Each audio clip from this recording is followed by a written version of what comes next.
When we speak of the Greek myths, often our minds go to gods like Zeus with his thunderbolts, Athena with her wisdom, or Apollo shining with light, but tucked away in the quieter corners of the myths lies the shadowy figure of Hades, the ruler of the underworld. His story is not filled with loud battles or dramatic thunderclaps, but with slow inevitability, stillness, and the quiet order of death. To talk about Hades is to talk about a god whose dominion is not the heavens above or the seas that roar, but the silent earth below, where all mortal footsteps eventually led. It is said that when the universe was divided among the three great brothers, the lot was cast. Zeus was given the vast sky, Poseidon the restless sea, and Hades, the eldest, received the underworld. Many might see it as an unlucky draw, but in truth, Hades held the most certain realm of all, for all mortals, no matter their greatness, no matter their triumphs, would in the end belong to him. Hades himself was not evil, though later tales sometimes painted him with dread. He was stern, unyielding, and fair, the very embodiment of the inevitability of death.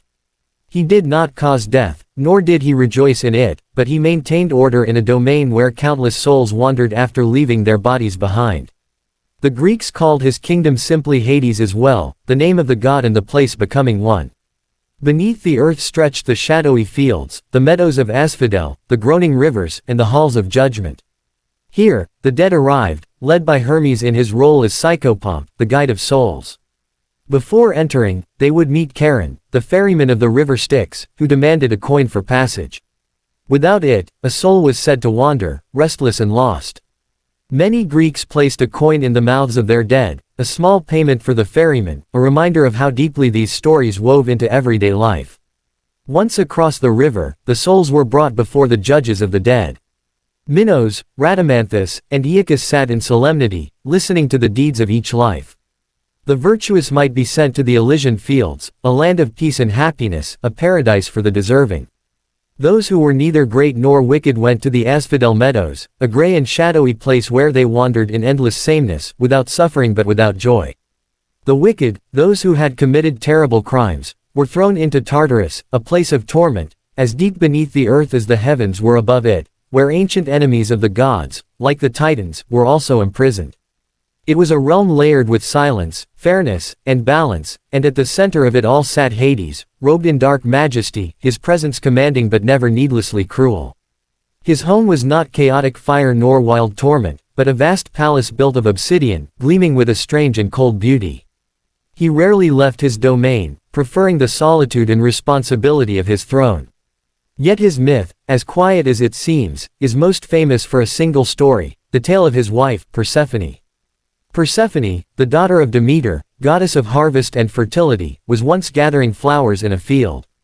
The earth split open, and Hades emerged in his chariot drawn by black steeds. With swift inevitability, he carried her down into the underworld. Some say he loved her from the moment he saw her, though love in myth is often tangled with force and fate. Demeter, grieving for her daughter, searched the earth with despair.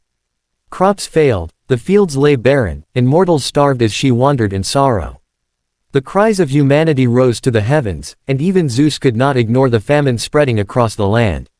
He sent Hermes down to negotiate Persephone's return. But when a soul eats of the food of the underworld, it becomes bound to that place, and Persephone, in her time below, had eaten a few seeds of the pomegranate. That act bound her forever to Hades, and so a compromise was struck. For part of the year, Persephone would dwell above the earth with her mother, and Demeter's joy would bring spring and summer. For the other part, Persephone would return to Hades' side, and in her absence, Demeter's sorrow would bring autumn and winter. Thus the cycle of the seasons was explained, the return and departure of Persephone marking the rhythm of life, growth, and decay. Hades, in this tale, is not softened into charm, nor is he depicted as a monstrous villain. Instead, he is inevitable, the keeper of what cannot be avoided, yet capable of loyalty. Once Persephone became his queen, he remained devoted to her, and unlike his brother Zeus, he was never known for betrayal or wandering loves. In this way, his myth holds a strange dignity. He is feared, but he is steady. The world above might rage with storms and quarrels, but beneath, Hades maintained his rule with unwavering constancy.